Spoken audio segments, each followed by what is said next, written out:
ಇನ್ನು ರಾಜ್ಯ ರಾಜಕಾರಣದಿಂದ ರಾಷ್ಟ್ರ ರಾಜಕಾರಣಕ್ಕೆ ಶಿಫ್ಟ್ ಆಗ್ತಾ ಇದ್ದಾರಾ ಬೊಮ್ಮಾಯಿ? ಹಾವೇರಿ ಲೋಕಸಭಾ ಕ್ಷೇತ್ರದಿಂದ ಬಸವರಾಜ ಬೊಮ್ಮಾಯಿ ಅವರು ಸ್ಪರ್ಧೆ ಮಾಡ್ತಾ ಇದ್ದಾರಾ? ಈಗಾಗಲೇ ಅಖಾಡದಿಂದ ಹಿಂದೆ ಸರಿದಿದ್ದಾರೆ ಈಗಿನ ಹಾಲಿ ಸಂಸದರು ಉದಾಸಿ.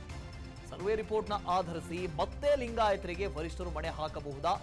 ಒಂದು ವೇಳೆ ಹಾಕಿದ್ದೇ ಆದಲ್ಲಿ ಬೊಮ್ಮಾಯಿ ಹೆಸರು ಕೇಳಿ ಬರ್ತಾ ಇದ್ದಂತೆ ಸೈಲೆಂಟ್ ಆದರೂ ಕೆಎಸ್ ಈಶ್ವರಪ್ಪ. ಪುತ್ರ ಕಾಂತೇಶ್ಗೆ ಟಿಕೆಟ್ ನೀಡುವಂತೆ ಒತ್ತಾಯಿಸಿದ್ರು ಈ ಹಿಂದೆ ಕೆಎಸ್ ಈಶ್ವರಪ್ಪ ಪುತ್ರ ಕಾಂತೇಶ್ಗೆ ಸ್ಥಳೀಯ ಮುಖಂಡರೂ ಕೂಡ ವಿರೋಧ ವ್ಯಕ್ತಪಡಿಸ್ತಾ ಇದ್ದಾರೆ. ಬೊಮ್ಮಾಯಿ ಸ್ಪರ್ಧೆ ಆದರೆ ಮಾತ್ರ ಸುಲಭವಾಗಿ ಗೆಲ್ಲುವುದಕ್ಕೆ ಸಾಧ್ಯ ಅಂತ ಈ ಲೆಕ್ಕಾಚಾರಗಳು ಕೂಡ ಇದೆ. ಈಗಾಗಲೇ ವಿಧಾನಸಭೆ ಚುನಾವಣೆಯಲ್ಲಿ ಗೆದ್ದಿದ್ದಾರೆ, ಶಾಸಕರಾಗಿದ್ದಾರೆ ಬಸವರಾಜ ಬೊಮ್ಮಾಯಿ ಅವರು, ಮಾಜಿ ಮುಖ್ಯಮಂತ್ರಿಗಳು. ಅದಾದ ಬಳಿಕ ಎಲ್ಲೋ ಒಂದು ಕಡೆ ಸೈಲೆಂಟ್ ಆದರೂ ಬೊಮ್ಮಾಯಿ ಅವರು ಅಂತ ಹೇಳಲಾಗ್ತಾ ಇತ್ತು. ಅದರ ಜೊತೆಗೆ ಮುಖ್ಯಮಂತ್ರಿ ಆಗಿದ್ದಂಥ ಬೊಮ್ಮಾಯಿ ಅವರು ಮುಂದೆ ರಾಷ್ಟ್ರ ರಾಜಕಾರಣಕ್ಕೆ ಎಂಟ್ರಿ ಕೊಡ್ತಾರೆ ಅನ್ನೋದು ಕೂಡ ಇತ್ತು. ಈ ಹಿಂದೆ ಯಡಿಯೂರಪ್ಪನವರು ಕೂಡ ಲೋಕಸಭೆಗೆ ಸ್ಪರ್ಧೆ ಮಾಡಿದ್ರು, ಅವರು ಕೂಡ ಕೇಂದ್ರ ರಾಜಕಾರಣದ ಹತ್ರ ಹೋಗಿ ಬಂದಂಥವರು. ಹಾಗಾಗಿ ಬೊಮ್ಮಾಯಿ ಅವರು ಕೂಡ ಈಗ ಶಿಫ್ಟ್ ಆಗಬಹುದು ಅಂತ, ಹಾವೇರಿಯಿಂದ ಸ್ಪರ್ಧೆ ಮಾಡಬಹುದು ಅಂತ ಹೇಳಲಾಗ್ತಾ ಇದೆ. ಇನ್ನು ರಾಜ್ಯ ರಾಜಕಾರಣದಿಂದ ರಾಷ್ಟ್ರ ರಾಜಕಾರಣಕ್ಕೆ ಶಿಫ್ಟ್ ಆಗ್ತಾ ಇದ್ದಾರಾ ಬೊಮ್ಮಾಯಿ? ಹಾವೇರಿ ಲೋಕಸಭಾ ಕ್ಷೇತ್ರದಿಂದ ಬಸವರಾಜ ಬೊಮ್ಮಾಯಿ ಅವರು ಸ್ಪರ್ಧೆ ಮಾಡ್ತಾ ಇದ್ದಾರಾ? ಈಗಾಗಲೇ ಅಖಾಡದಿಂದ ಹಿಂದೆ ಸರಿದಿದ್ದಾರೆ ಈಗಿನ ಹಾಲಿ ಸಂಸದರು ಉದಾಸಿ. ಸರ್ವೆ ರಿಪೋರ್ಟ್ನ ಆಧರಿಸಿ ಮತ್ತೆ ಲಿಂಗಾಯತರಿಗೆ ವರಿಷ್ಠರು ಮಣೆ ಹಾಕಬಹುದಾ? ಒಂದು ವೇಳೆ ಹಾಕಿದ್ದೇ ಆದಲ್ಲಿ ಬೊಮ್ಮಾಯಿ ಹೆಸರು ಕೇಳಿ ಬರ್ತಾ ಇದ್ದಂತೆ ಸೈಲೆಂಟ್ ಆದರೂ ಕೆಎಸ್ ಈಶ್ವರಪ್ಪ.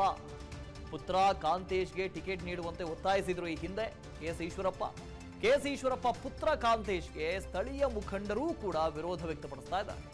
ಬೊಮ್ಮಾಯಿ ಸ್ಪರ್ಧೆ ಆದರೆ ಮಾತ್ರ ಸುಲಭವಾಗಿ ಗೆಲ್ಲುವುದಕ್ಕೆ ಸಾಧ್ಯ ಅಂತ ಈ ಲೆಕ್ಕಾಚಾರಗಳು ಕೂಡ ಇದೆ.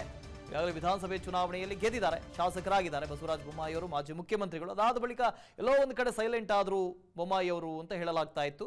ಅದರ ಜೊತೆಗೆ ಮುಖ್ಯಮಂತ್ರಿ ಆಗಿದ್ದಂಥ ಬೊಮ್ಮಾಯಿ ಅವರು ಮುಂದೆ ರಾಷ್ಟ್ರ ರಾಜಕಾರಣಕ್ಕೆ ಎಂಟ್ರಿ ಕೊಡ್ತಾರೆ ಅನ್ನೋದು ಕೂಡ ಇತ್ತು. ಈ ಹಿಂದೆ ಯಡಿಯೂರಪ್ಪನವರು ಕೂಡ ಲೋಕಸಭೆಗೆ ಸ್ಪರ್ಧೆ ಮಾಡಿದ್ರು, ಅವರು ಕೂಡ ಕೇಂದ್ರ ರಾಜಕಾರಣದ ಹತ್ರ ಹೋಗಿ ಬಂದಂಥವರು.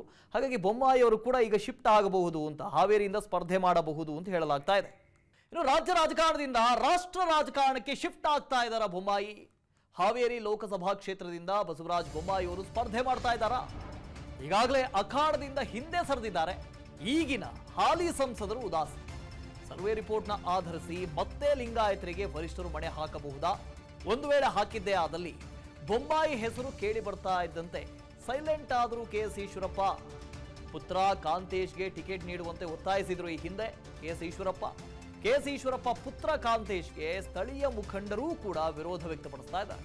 ಬೊಮ್ಮಾಯಿ ಸ್ಪರ್ಧೆ ಆದರೆ ಮಾತ್ರ ಸುಲಭವಾಗಿ ಗೆಲ್ಲುವುದಕ್ಕೆ ಸಾಧ್ಯ ಅಂತ ಈ ಲೆಕ್ಕಾಚಾರಗಳು ಕೂಡ ಇದೆ. ಈಗಾಗಲೇ ವಿಧಾನಸಭೆ ಚುನಾವಣೆಯಲ್ಲಿ ಗೆದ್ದಿದ್ದಾರೆ, ಶಾಸಕರಾಗಿದ್ದಾರೆ ಬಸವರಾಜ ಬೊಮ್ಮಾಯಿ ಅವರು, ಮಾಜಿ ಮುಖ್ಯಮಂತ್ರಿಗಳು. ಅದಾದ ಬಳಿಕ ಎಲ್ಲೋ ಒಂದು ಕಡೆ ಸೈಲೆಂಟ್ ಆದರೂ ಬೊಮ್ಮಾಯಿ ಅವರು ಅಂತ ಹೇಳಲಾಗ್ತಾ ಇತ್ತು. ಅದರ ಜೊತೆಗೆ ಮುಖ್ಯಮಂತ್ರಿ ಆಗಿದ್ದಂಥ ಬೊಮ್ಮಾಯಿ ಅವರು ಮುಂದೆ ರಾಷ್ಟ್ರ ರಾಜಕಾರಣಕ್ಕೆ ಎಂಟ್ರಿ ಕೊಡ್ತಾರೆ ಅನ್ನೋದು ಕೂಡ ಇತ್ತು. ಈ ಹಿಂದೆ ಯಡಿಯೂರಪ್ಪನವರು ಕೂಡ ಲೋಕಸಭೆಗೆ ಸ್ಪರ್ಧೆ ಮಾಡಿದ್ರು, ಅವರು ಕೂಡ ಕೇಂದ್ರ ರಾಜಕಾರಣದ ಹತ್ರ ಹೋಗಿ ಬಂದಂಥವರು. ಹಾಗಾಗಿ ಬೊಮ್ಮಾಯಿ ಅವರು ಕೂಡ ಈಗ ಶಿಫ್ಟ್ ಆಗಬಹುದು ಅಂತ, ಹಾವೇರಿಯಿಂದ ಸ್ಪರ್ಧೆ ಮಾಡಬಹುದು ಅಂತ ಹೇಳಲಾಗ್ತಾ ಇದೆ. ಅನುಕ್ಷಣದ ಸುದ್ದಿಗಳಿಗಾಗಿ ವಿಸ್ತಾರ ನ್ಯೂಸ್ ಯೂಟ್ಯೂಬ್ ಚಾನೆಲ್ ಸಬ್ಸ್ಕ್ರೈಬ್ ಮಾಡಿ. ಹೊಸ ಸುದ್ದಿಗಳ ನೋಟಿಫಿಕೇಶನ್ಗಾಗಿ ಬೆಲ್ ಐಕಾನ್ ಕ್ಲಿಕ್ ಮಾಡಿ. ಲೇಟೆಸ್ಟ್ ಅಪ್ಡೇಟ್ಸ್ಗಾಗಿ www.vistaranews.com ವೆಬ್ಸೈಟ್ಗೆ ವಿಸಿಟ್ ಮಾಡಿ.